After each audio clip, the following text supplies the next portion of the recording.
talking I got about. a hard stop at 3. I do too. Yeah. I'm on Probably this. a little bit before that. So the one guy that says we have to get started just took a phone call to delay us. I know. What a puss. 3, 2, 1, record. Up, Thank stop. you. Of Really, course, dude? it's Oh. always Glenn. Zoom You're an AI, idiot. take an action item that I have to clip this and use this in our intro. Hello, my friends. Thank you for joining us for the PEBCAK Podcast, a weekly information security show featuring some all-around good people. It is week 27 of 2024. I'm Chris Louie, and finally experiencing this heat wave here in Northern California. If you see me pass out on Zoom, make sure to call my emergency contact. With me, I have my co-host, the Cloud God, who is back from his European vacation. Welcome back, Brian. I'm back, and you're pathetic for saying that you're going through a heat wave at 82 degrees. It's nothing. I bet you Glenn's probably at like 110, like real heat. Yeah, He probably we're at is. like 106. Yeah. It's Yes. okay, I've got a pool. So is this Northern California or is this Fallujah? When did it get so hot here? I know. I will tell you though, Global warming. it's good to be back. Just kidding, I hate it. I don't want to be back. I'd rather be over there, enjoying, Over looking there. around, Right? eating all the food. Who wants to be anywhere right now? So, And we have Glenn Medina, or should we call him Inspector Detective Glenn, or IDG? Glenn, how's those I don't know. background checks going? what's that reference to? I don't remember Yeah. doing a background check. I don't know what you're talking Well, about. you send us these LinkedIn Yes. profiles. That you know this guy, you know that guy, you know this guy. Oh, Oh, yeah, I gotcha. Yeah. Checking out all Just the doing channels, my, your due diligence. My duties and my due diligence, yeah. Yes, your company Exactly. is But, small enough, or you're important enough, where the CEO actually reaches out to you to vet the candidates. I think everyone does that. Everyone vets each other out one way or another. It's a small world, you know. Very small. Oh. No guests this week. Now that Brian's back, just us boys. fun fact, I didn't listen God to dang, how's it been? I was gone, and then Brian's gone, and then Yeah. who's next? Chris? You're not going to be gone anytime soon. You're the main host. No, yeah. I have some time off later this month, and we'll figure out schedules then. I did not listen to any of the podcasts without me on it, so You should. We Wasn't worth roasted my you time. royally. yeah. I don't listen either.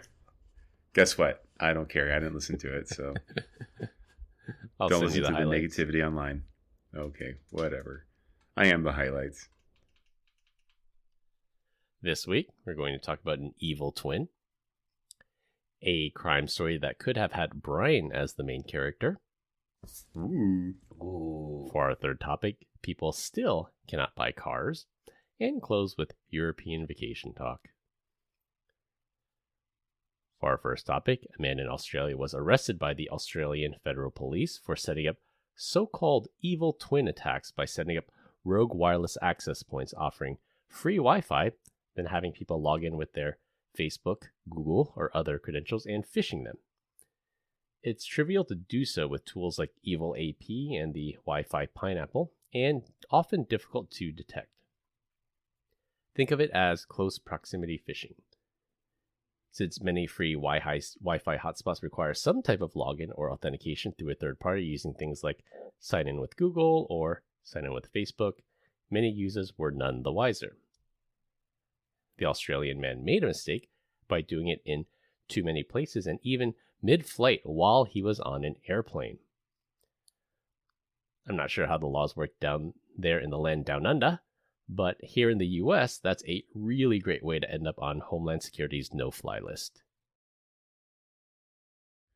You know, he would have been better off using the meme picture of the pilot with his shirt off saying, about to fly the plane, and then airdrop it to everyone. Did you guys ever see that? Yeah. What? Yeah, there's like a thirst trap of a photo of a pilot, and he's just like, I think he's got a shirt off or unbuttoned. He's like, and it comes through as an airdrop on the plane. It's like it's about to fly the plane, and then I think there was like a TikTok or something where the guy's like, whoever is doing the airdrop, please stop this, like in mid-flight. The pilot actually came on. It wasn't actually him. It's pretty funny. I remember. I thought it was the airdrop of like naked photos going on the plane. Yeah, that was that a a different one? Southwest flight out of San Jose, California, of naked males being airdropped to random people on the plane, and the pilot said, "Knock it off, or I'm going to turn this plane around." And do what? Yeah. You're still gonna have to take me back home eventually. Like, yeah, stupid though. Ain't nobody want to see that. I mean, Glenn probably does. Knock it off, or I'll say knock it off again. Don't make me point out the sign again. Yeah. Isn't it amazing? Like, out of all the security that we do in life, it still boils down to something stupid enough. There's a captive portal that says sign in with Google, and people are like, "Up there, okay." Yeah, it's that, and Wi-Fi is still susceptible to things like DDoS attacks, because basically what you do is you find a public hotspot, call it Courtyard Marriott Wi-Fi, and then you set up another Courtyard Marriott Wi-Fi access point with the same name, and you send what are called DDoS packets to the original access point, and it makes all the other devices connected to it forget the original one and makes it connect to yours. So even things like that, we haven't been able to secure access to wireless access points. This is still like late 90s technology on how we connect and how these APs beacon out.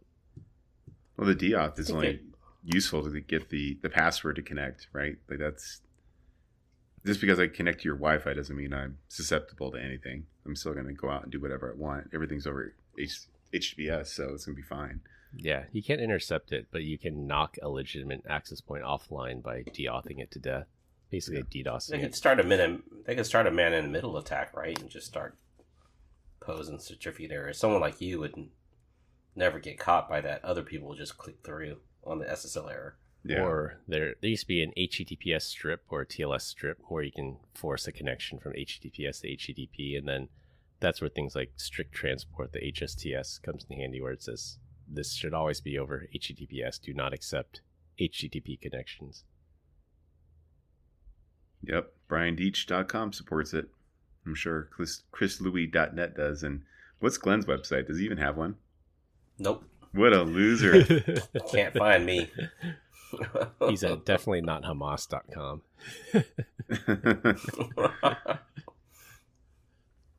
Yeah, but this guy's actually probably going to get some jail time. As he did at airports. Like, why? Like, he didn't really do anything on the that airplanes. bad. Well, How much, though? What's the reality of that? it's like whatever the Australian of the CFAA is down there. He stole credentials, and he might have done nefarious things with them. Like, did he walk around with the pineapple device, like, in his hand? That way they knew it was him? Like, I don't understand how they even caught him.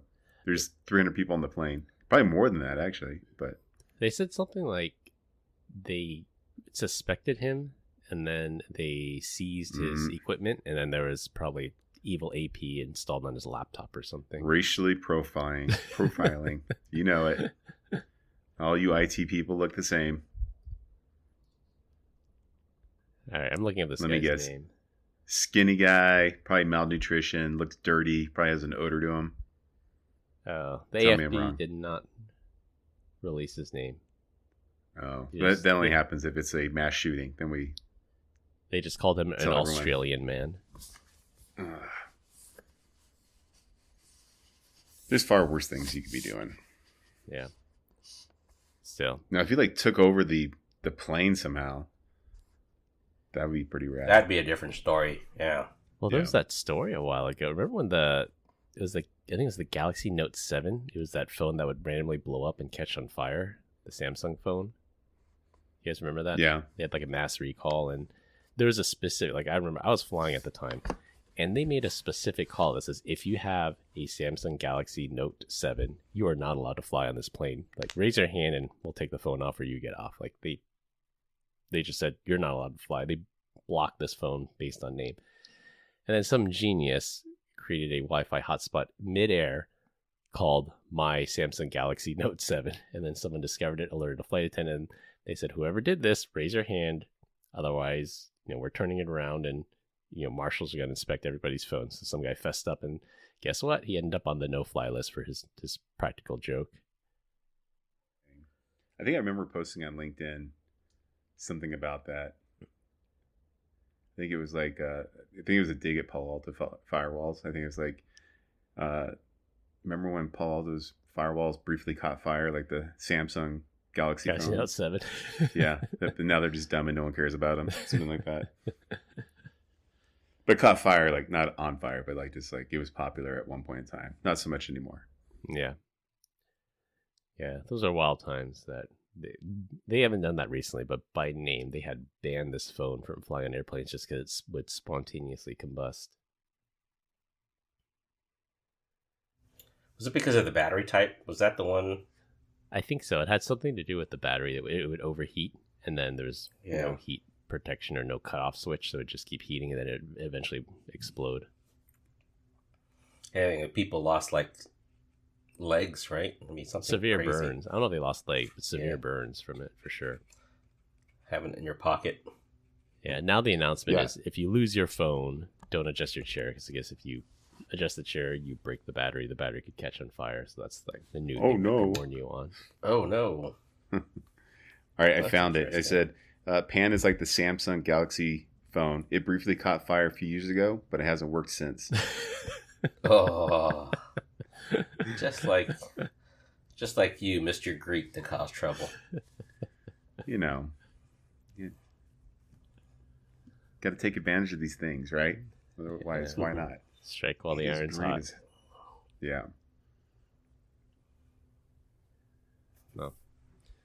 I don't even know if there's a way around avoiding this, because people say even if you use like a public Wi-Fi hotspot, if you use a VPN, then it encapsulates and encrypts your data. But this is even before you get connected to it. It's captive portal that people would fall for it. But I think in general, try to avoid captive portals that require you to sign in. That's why wherever I go, I bring my hotspot with me, so I don't have to use public Wi-Fi. Oh, good luck though. Like, when you travel abroad, like everything is like captive portal. Well, not only captive portal, but like when you go to Singapore, it's like you want internet, scan your passport. Like it's crazy. Yeah. What? Yeah. Really?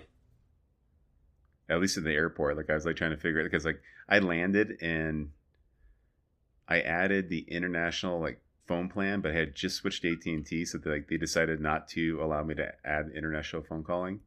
And so I was like, well, I need to get on Wi-Fi and do something. And so I was like looking everywhere. I'm like, how the heck do I get on Wi-Fi? And people are like, you got to go over to this kiosk and scan your passport. Make sure you're not looking up porn.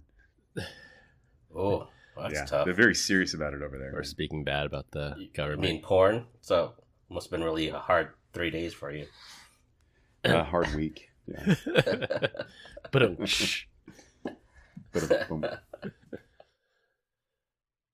think when I went to Thailand, and I had to do a currency exchange, because I guess the cabs there don't accept credit cards, only local currency, and they had to scan my passport, I guess maybe for counterfeit money reasons. Who knows? You would think you just walk up with some cash and then they just give you the currency. Bruh. Makes you appreciate how good we have it here, right? Yeah. Scan my passport. What the hell are you talking about? All right, for our second topic, our listeners may remember that a few years ago on episode 72, my co-host Brian jokingly said to his employer that he would wipe the company's servers on his last day at work. Not taking any chances, Brian was escorted out of the building by security on his last day, and here's the clip. Oh boy. A long time ago, I had written, I forget what I had done it on. It was some type of social media service. I was like, would it be funny, like, on my last day at work, like, I just go into the server room to start unplugging stuff? Just like, random cables, just yanking them out. Like, there was zero cable management, right? So to do something like that would be terrible, jokingly. So when it was time, like, I gave my notice 2 weeks, and it was time to leave. My boss and security walked up to walk me out. I was like, guys, I was just kidding. I wasn't actually going to do that. Well, a former quality assurance employee at the National Computer Systems was sentenced to 2 years and 8 months in prison for reportedly deleting 180 virtual servers after being fired. This employee, aged 39, pleaded guilty to deleting the virtual servers in an attempt to sabotage the firm's systems out of spite for getting fired from NCS, causing almost $700,000 in damages. He was let go from his job in November 2022 for poor performance, and the company had not invalidated his credentials, so big red flag there, mistake number one, which allowed him to continued access to their systems. The now fired employee used his account credentials in early 2023 to access NCS systems over 13 times. During those events, no one detected him, and the man reportedly tested custom scripts for his ability to wipe virtual servers until March 2023, when he finally executed the script to wipe their data. Not very smart, is he? How did they know it was actually him? Yeah, he Right? never heard of the Shaggy defense, right? It So- wasn't It me. wasn't me. Yeah. I don't even It work wasn't there. me. Why don't you guys leave my account? Like, you guys are the one liable. Yeah. All I know You is must have had... Yeah. Someone stole my credentials and you're framing me. Exactly. All I know is I'm lucky. I wouldn't say I did that, right? But I remember there was one time I was working at this call center, and a guy's name was Michael Cohen. For some reason, he saw something in me that no one else did. Is this And, the Michael Cohen, the scumbag lawyer that's been in the news? No, this is a different dude. He was a really cool guy. Okay. And he just knew I had like this aptitude for computers, and he said, "Hey, we do like these weekly reviews. I forget, and it was like a manual effort, and it was just like so much nonsense." And no, it wasn't. It was like it was quarterly, and it took forever to crunch all the numbers and all the good stuff. And he said, I forget how it happened. He's like, "Could you do this like where it could just be run nightly and be able to produce like a report, and we can just review in the call center with people?" I was like, yeah. I was like, I need probably like a month to sit here and do it. It's like And it a was cron back job. in the day. It was like, well, no, it was like it was written in VBS Excel? in Oh. Excel. Yeah. So I would take all these dumps of data, put them into spreadsheets, and then like do all this crazy stuff. So I remember like it was like a work of art. I was so proud of myself, and it went out to like all the leads, and they just type in an employee number and to pull out this information, average speed of answer, all this nonsense. And so when I left, I was like, I think I'm going to Take password that with protect you. this. Yeah. And so I did. And I remember getting so much heat from people. Cohen, one of them, he called me. He's like, dude, give us the password. I'm like, no, I'm not going to give you the password. For a He's like, small no, you need to give me fee. the password. Yeah, I was like, no, man, you guys were, kind of took advantage of me over there. And then one of my friends that was still working there, he's like, dude, you got to give it to me, because if you don't, I have to figure out what the hell you did. And I was like, I don't even know where to begin. I was like, all right, here you go. Good guy Brian, fixing the problem he created. Yeah. You didn't ransom them for a couple thousands of dollars. I may have written something that I found out about network shares. Remember NetSend Star? Like you send Yeah, a message so- to people. Yeah, you can And send a have it message show to up. people. Yeah. Oh man, I had all kinds of good funs with that. I abused I that wrote a a lot in script. college. Yeah. So I wrote a script that went into the startup folder, and then it would spread to any device on the network, because everything was just so simple back then. And it would go into the user's home folder, and it would reset the archive bit, and then it was set to do that. Like I forget, there's an archive bit like for the change, and then like a full backup, right? Yeah. And so it would change that on all the files, and then I think after 6 months it deleted everything that was in the user's home folder. You're not a nice guy. Yeah, I was long gone, but I assumed that it worked flawlessly. You planted a little logic bomb there. Yeah, I think because I remember I was finding out about backups and all the good stuff, and I think I found some weird internal memo of like data is only backed up every 6 months to tape, and I was like, oh, yeah, let's go have some fun. See what we get. So that's the threshold. Yeah. I think the archive bit has anything changed since the last time it's been backed up. They set the bit, and then they know to incrementally back that up. And if it hasn't been set, then it would ignore it. Yep. So back in my black hat days, if you can call it that. Yeah, Dude. that's not even gray. That's total black hat. That's malicious. Incriminating myself right now. I'm sure the statute of limitations has expired. Oh yeah, that company's not even around anymore. So I bet one of your And now they're Capital One. So your former employers listening to this. I knew it. I knew Brian did that. oh, there was no way. Like it probably looked like, if I remember correctly, it was just like, I don't even know how they would have found the origin, because everything would look like it was deleted by the local user, right? Yeah. This is like, why did every local user delete everything? That's also a lesson. Don't store personal data on your corporate device. If you have personal pictures or something, that thing can get wiped at any moment, either through a malicious actor like Brian or even remote wipe from your employer. I think I remember tried doing that again, and then I came across the volume copy shadow service. Do you guys remember that? Ooh. Yeah, it keeps even though incremental backups, just in case something goes wrong, you can restore from a previous version. Yeah, you just like right click and restore a file. I'm like, what the hell, man? I just ruined everything. So yeah, I mean, that's a tactic ransomware does. They just delete all the shadow volume copies, so you can't even restore from backup that way.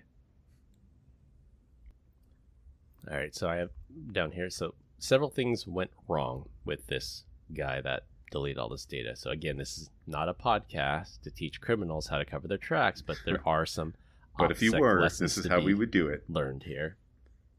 So number one, the company traced the IP address of the remote access back to the employee. So use a VPN, hide your tracks that way. VPNs are stupid. What are you talking about? VPN to obfuscate your IP, not remote access. Use a proxy. Yeah, use a proxy, use a VPN, hide your IP. That's probably why he got fired to begin with, because he couldn't even figure out that. Like, no, fundamental 101. Go to Starbucks and just do bad things. That would be easier. Yeah. Or the public library like Russ Ulbricht. Number two, the disgruntled employee used his own valid credentials to execute the attack. What he should have done is create a new account and use that account that would have at least abstracted one layer or multiple layers from being able to trace it back to him. Okay, I think he's got domain credentials. All right, Chris, go on. Maybe. I mean, I would have sold my creds to some guy and let them take care of it. He has remote access. He could just use Mimikatz, drop the creds, get domain admin, go to the DC, create a new service account or whatever. Kerberoast. Yep. Number three, police found a copy of the wiper script on his laptop. So if you do something like this, you basically need to microwave the hard drive when you're done. And this is like one of the things, like when I talk about Mr. Robot in the TV show, like extremely accurate. Every time he did a hack, he would take his SIM card out, he'd take his hard drive out, throw it in a microwave and blow it up. Like, that's accurate. Burner. That's good OPSEC. They not only wipe it, but physically destroy the device. I need to start watching that movie, that series again. It was actually really good. I don't know why I stopped. I never finished it, yeah. It's free on Prime, or it used to be. Very good show. And then lastly, his laptop had Google searches for how to build a wiper script. So very self-incriminating. So use DuckDuckGo, incognito mode, Brave browser, and then once again, microwave your hard drive when you're done. So Google will track that. So even if you microwave your hard drive, Google will say, yeah, this guy definitely searched for hard drive wiping malware. So use DuckDuckGo, privacy, no traces there. Use incognito mode, and then just microwave your hard drive. This guy wasn't the smartest. I mean, all these things are like 101 OPSEC 101, yeah. Level. Well, that's why this guy would work in QA. And what's security, incognito right? mode, guys?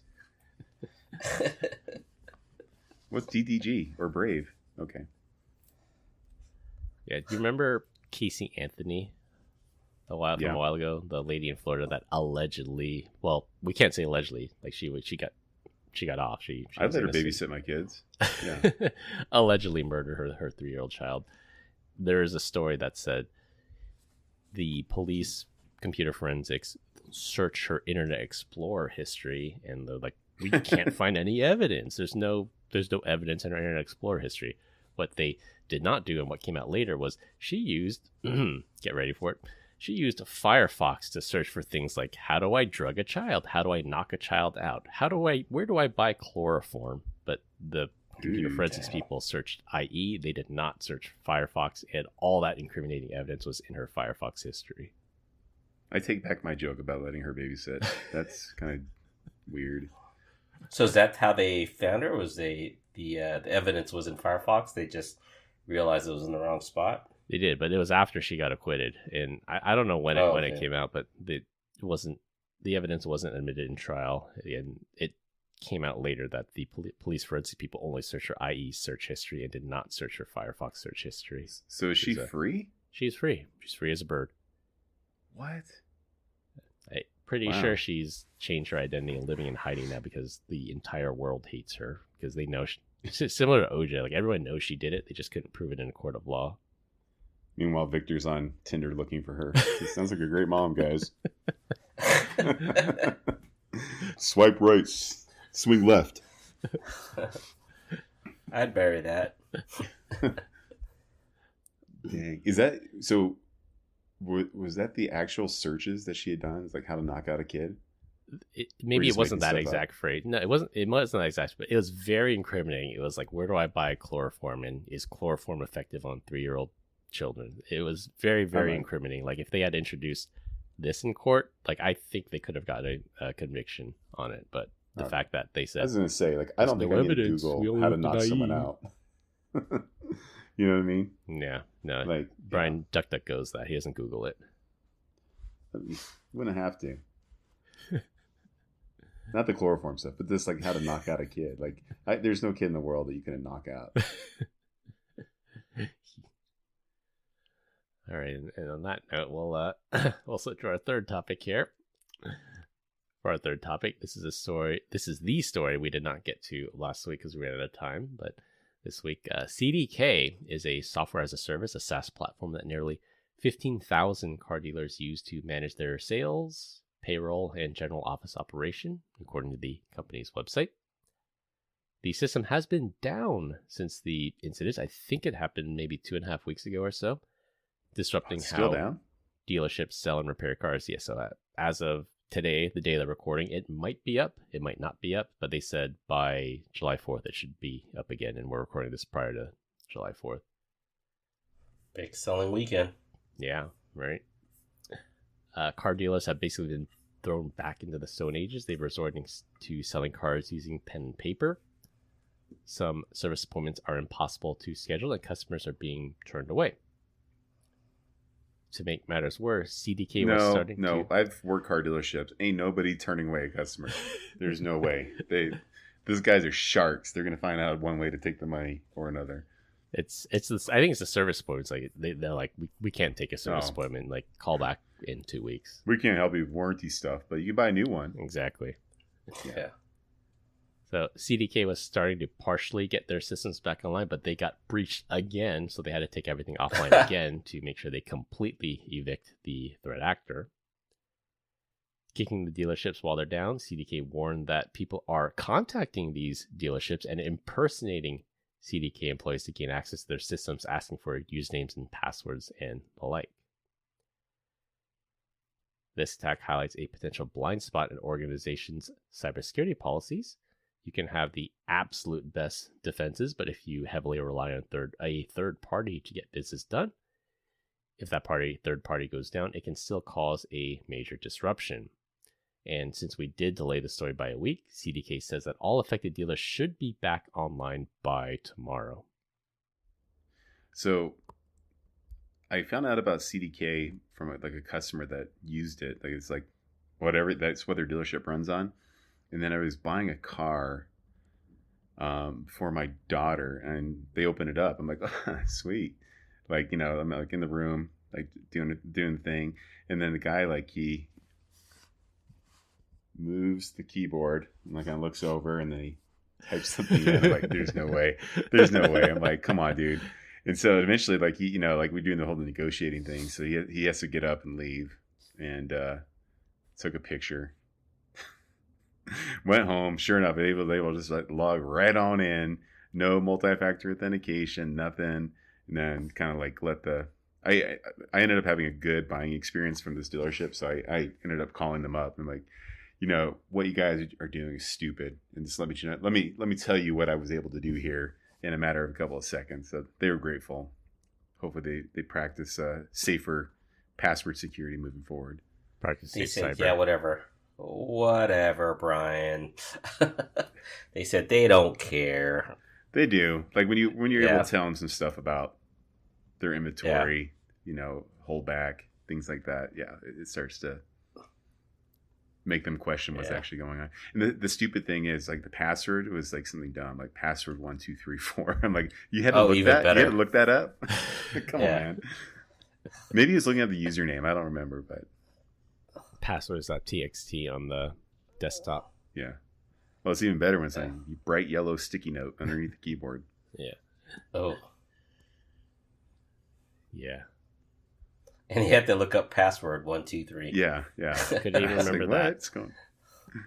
Yeah. That's one of those things, like one of the recommendations is get a password manager. Well, what if your master password, you can't even remember that one thing and it ends up on a post-it? Mine are the lyrics to Set the World on Fire. The problem exists between the chair and the keyboard at that point, right? Exactly. So. PEBCAK error. I feel bad for the car dealerships, man.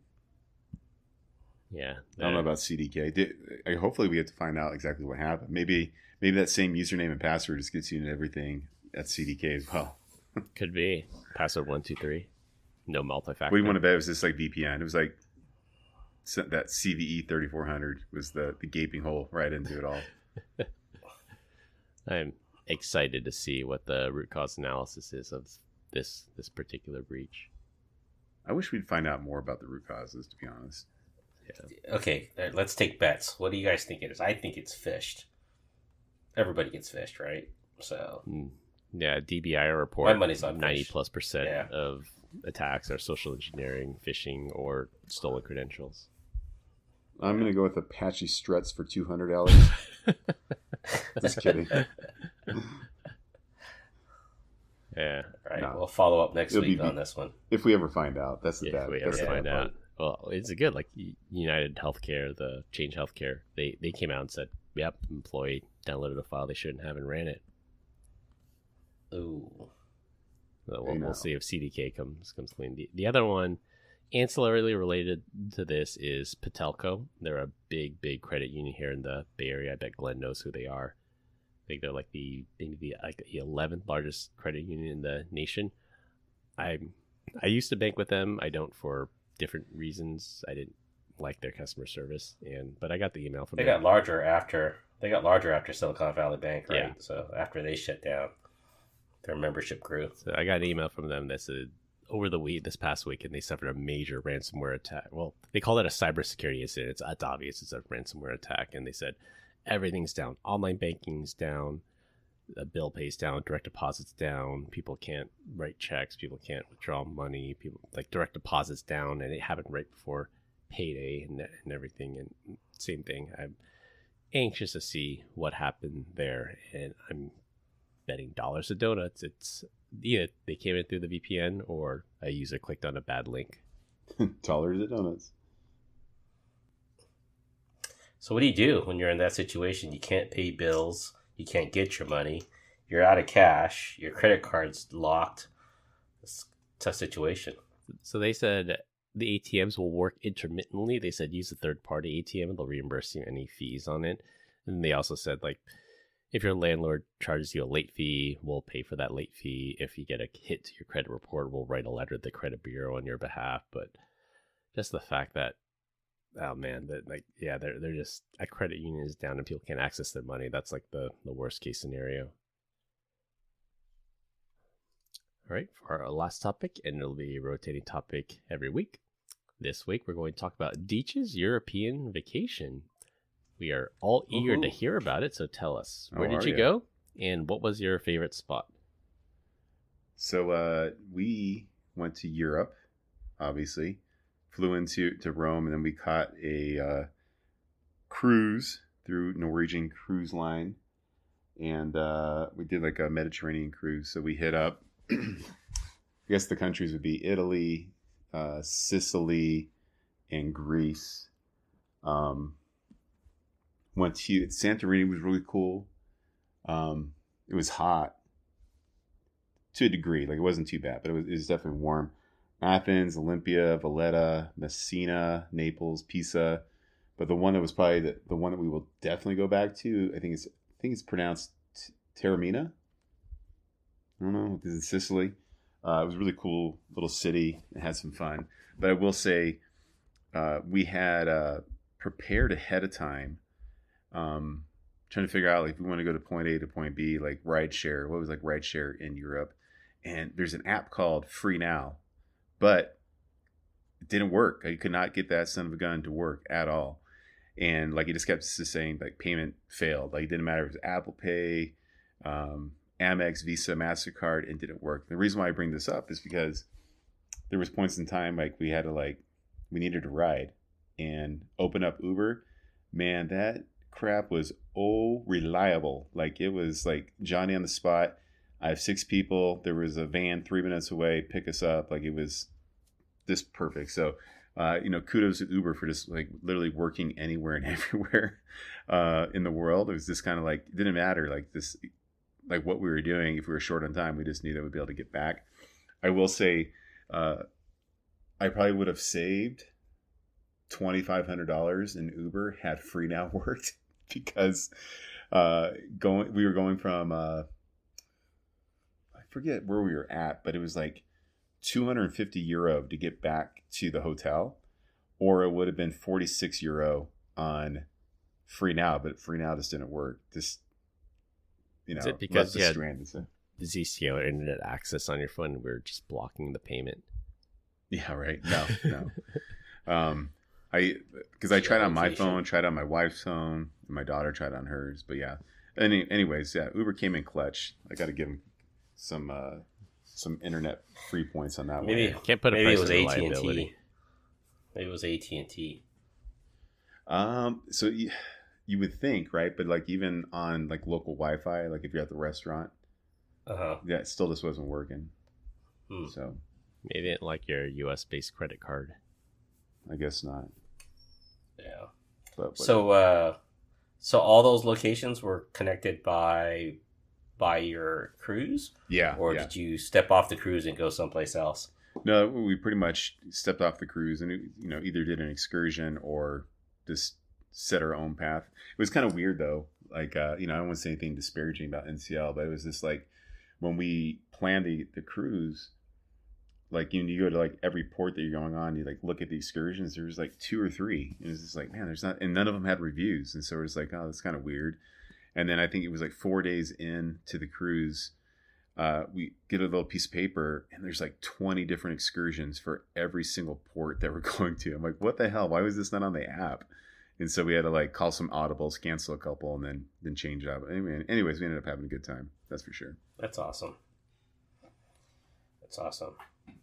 Do you ever thought about like taking the cruise back, like go there and then cruise back on the ship, or is that just too long of a way? I don't know how long it takes to get back across the pond. Yeah, it'd probably but that's got to be boring too. It was like a 10-day cruise, and we only had 2 days on the ocean, and it was because Mykonos got canceled because it was wind gusts up to like 35 miles per hour, so they just couldn't dock. But yeah, we definitely enjoy the time on the at sea. But I will say, like the food after a while, like you can only eat so much, right? And you try the premium restaurants on the cruise ship? We did. So we this is one of those things that I have to like go back and figure out, because we ended up having like 3 different rooms because it was like the wife and the kids. Yeah. And so I worked my butt off ahead of time, like trying to plan out all the meals, and like because you have to get a reservation for 6, and so they had 7 different restaurants that were like premium, and if you prepaid ahead of time, it was like $69 I think per person to go to those restaurants, which is a premium, right? And I had planned it for like 4 nights to do that, and then we got there, it was just me and my wife had 2 nights only, and the kids had 0. And to give you some perspective, going to the teppanyaki grill was a $500 meal. Ooh, without it being prepaid. Yeah, like it was insane. Yeah. Not including tip either. Yeah. No, that did not include. Yeah, you have to tip the waiter and the cook. Yeah. But whatever. It was like no complaints. Everyone had a really good time. Trying to think, we saw a comedian who was actually pretty funny on the ship. And nobody diving off of a platform into a little hole in the ground. No, dude, I saw that ship. It was like, our ship was huge. I think let's not lie. Norwegian Epic. I wonder how many people. I think it had like 7,000 people on there. I'm probably wrong. Wow, a lot. So So while you look that up, the saying goes that the types of people you find on cruise ships, there's two kinds. Number one, the 4100. newlywed, Sorry. and number two, the nearly dead. Was that the case? Newlyweds and nearly dead? There's a lot of oh my gosh. All right, so a couple of things. So number one, yeah, there was a lot of newlyweds. There was some older people, but like there was a ton of families there as well. Like just like little kids, teenagers. I was so happy that my 15-year-old daughter, wanted nothing to do with the 13 to 17-year-old like part of the cruise. Yeah. Because it had to be like hookup central. Like it's like, it was like at Tinder night. on cruise. Yeah, like at night it was just like boys Tinder. and girls being chased everywhere, and like they're in the hot tub and stuff. I'm like, man, I'm so glad my daughter's not on that at all. And I'm trying to think if there's anything. There was something else I wanted to say, but oh well, guess it's not that important. Yeah. Yeah, when I was cruising with my family, I think it was a similar experience as the newlywed, the nearly dead, and then we happened to bump into like the other group that was our similar age, and we just hung out the whole time. So it's like you kind of gravitate towards people around your same age. I definitely did not. We just did our own thing. I mean, this was probably I think it was in my late teens. Probably this wasn't recent. Well, you weren't married yet. Right? I was not married. So, No, Yeah. no. I actually when Got the crushing. You were trying to hook. He was trying to hook up. That's what he was trying to do.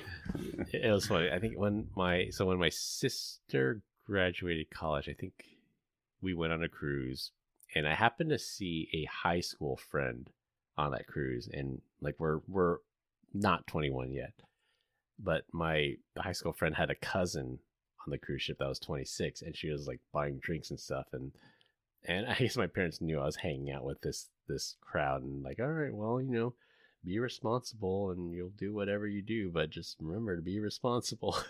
They gave me that whole talk. Dude, He's responsible. All right, look at him Because now. the drinking age is 18 on the cruise ship. When you're in international waters, Is it it's really? 18. Yeah. It's 21 that. on the Epic. So You probably cruise were not ship in that we were international on. waters then. They said if you had a note written by your parents, you could drink. But I was thinking, I'm like, what If is you're- Europe? Europe doesn't really enforce a drinking age either, though.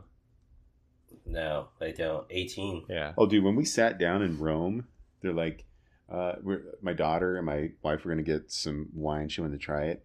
And they're like, okay, one bottle, 6 people. I'm like, it's my 15-year-old daughter. What are you talking about? Yeah, she's a drinking age. Like, what do you mean? She could touch the What do you- bar. what do you She's mean? old enough to drink. Oh my gosh. All right, so we were in, let's see here, probably in Athens at the beach somewhere. And me and my wife went for a walk. So this is after I'm in the ocean swimming around with the kids. And so I'm just like walking, shirts off, got my swim trunks on, got my cocaine dealer hat on, right? Like the fedora thing. Yeah, showing off Just the having a traps. good we're just walking around, having a good time. And then out of nowhere, I just hear, Brian Deach, is that you? I'm like, what the heck's going on? So I turn around. I listened to your podcast, He's Brian. calling me out here. 3,000 Yeah, miles and away I from look home. and I'm like, homeboy lives in Arizona, probably like an hour away from me, and I've never met him in person. And he had worked at Freeport McMoran, and then I think Honeywell. His name was Stein Erickson. So we had talked on the phone once before, actually recently, but we had it was just so random. And our wives were like, how the hell do you guys know each other? And like, why are you guys like, let alone like, we weren't even on the ship. Like we're like inland, like on one of 20 different excursions, just like walking down the street, some random dudes hollering your name. So I told my kids I was YouTube famous. Mr. Worldwide. That's right. Mr. Worldwide. As VDL said. Yeah, exactly. Internationally renowned. But it was cool. That's good. Sounds cool. Yeah. I only went to... Would you do the cruise again? Would you do a cruise again? So probably an Alaskan cruise. I would do, but if I'm gonna go back to Europe, I would just go back to specific cities and just hang out there. I think a little bit more of my style. Nothing against the cruise line, that's for sure. Yeah, I mean, it's good. You got a buffet of places to visit, and now you know what you like, now you know what you don't like, and now you can spend more time in the places you like. Yeah, Rome was cool though too. We spent a couple days there before and after the cruise and had a good time. Did you go to like the Colosseum and all those normal tours, the Leaning Tower? Well, the Leaning Tower Yeah, we did. somewhere else, but Colosseum in Rome. That's in Pisa. So, yeah, we did that. Oh my gosh. The St. Peter's, what is it, Ballistica? No. Ballistia? Ballistia. Come Ballista. on, Glenn, you've been there. Ballistica, Ball, whatever. Went there. Like, this place took 120 years to be built. And just looking at it, like, I think if we had unlimited resources today, in 2024, people would have trouble building it. And it's just like this massive building, and like every wall has got the most premium artwork you've ever seen. You're just like, oh my gosh, like this is amazing. Like, and it's like, I don't know, I don't want to exaggerate, 100 feet above you, and it's got all this craziness going on. And then at the end of the tour, the guy's like, by the way, there's not one single paint stroke in this entire cathedral, whatever you want to call it, and it's massive, guys. Like I'm telling you, like you can't even begin. What do you mean? There's not one paint stroke. He's like, it's all acrylic tiles, and the tiles are like, I don't know, 18 inches long, and they're all specific colors, and they're just laid, and they're probably like, I don't know, a quarter of an inch by a quarter of an inch. That's it. And there's these. They did that already in Vegas, right? Vegas, Venice. Just kidding. At the Venetian. The Venetian. Dude, that's nothing. Like that is. I'm just telling you, like just walking around. I was in shock. I mean, you went to the. You went there, Glenn, because it's not where the Pope lives, but he holds service there. Not the Vatican. Yeah, it's not. It wasn't the Vatican. The St. Peter's Cathedral. Right. Gosh, I can't even say it. Basilica. Basilica. Thank you. It's the Basilica. Mm-hmm. Yeah, that thing was insane. You had to see the Pope, Brian. Yeah, shoot. Have you guys been to Pompeii? I have not been to Pompeii, Brian. Did you see the ashes of the people? So yes, we did, and it's so eerie because what happened is, number one, it's a volcano that erupts, right? But the sound of it is probably the loudest sound that's ever happened on Earth, is what is at least estimated. So then you have this explosion, you have gas, and people basically, the reason why you see like the ash sculptures of the people is because they're in the position in which they died in because they suffocated to death. So the gas that came through, they're just like literally like laying on the ground, someone's holding a baby, and so the ash comes down and sets on them, the body decays, and it makes a shell. So as they exhume the bodies, they're like, oh my gosh, like this is something. They pump the shell of the ash with like plaster and then take the ash off, and you can see what the people look like. It's like a and mold. So it was, they did a mold. And then another one, we couldn't even take pictures. They had just opened it up like a month ago. You go upstairs and then you start walking around and you're over a certain section of the city that was recently just opened up for the public to see. And again, more bodies, more like crazy artwork, like massive buildings, like the size of a football field. They just started digging. They probably using, I think, ground penetrating sonar. They figured out that there was something there, and they started digging it all out. And like, wow, again, just amazing. Like 3 stories, right, of homes. Like it's kind of wild what it looked like. Yeah. Did you get to see the Pope, Brian? Did you hear his sermon? I did not. No. All right, it's time to wrap it up, boys. All right. The Pope did want to see me. He was actually the one that was hollering my name. He's like, Brian, He's trying to save you. Tell me about the Zero Trust Exchange. When are you going to build a data center here in the Vatican? For all 800 people that live there. Well, we continue to get great comments about our Dad Joke of the Week. Dad Joke of the Week. This week, I'm up. Yay.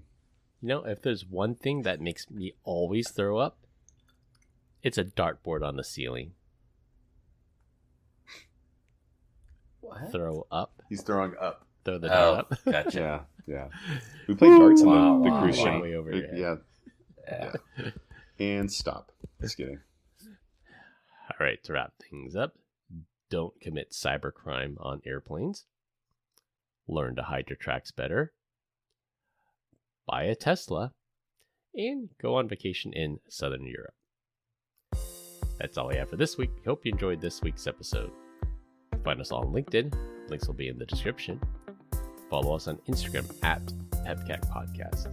Thank you to all our listeners and subscribers. Rate us 5 stars on the iTunes Store and Spotify and left us a review. We appreciate you all spreading the word to help grow the show. The best way to find us is to search for the PEBCAK Podcast on your favorite podcast listening app. My co-host Glenn Benita and the returning Brian Deach. I'm Chris Lloyd. Thanks for listening. We'll see you all next week. And as always, have a nice day. Bye, Felicia. Toodles. Have a nice day.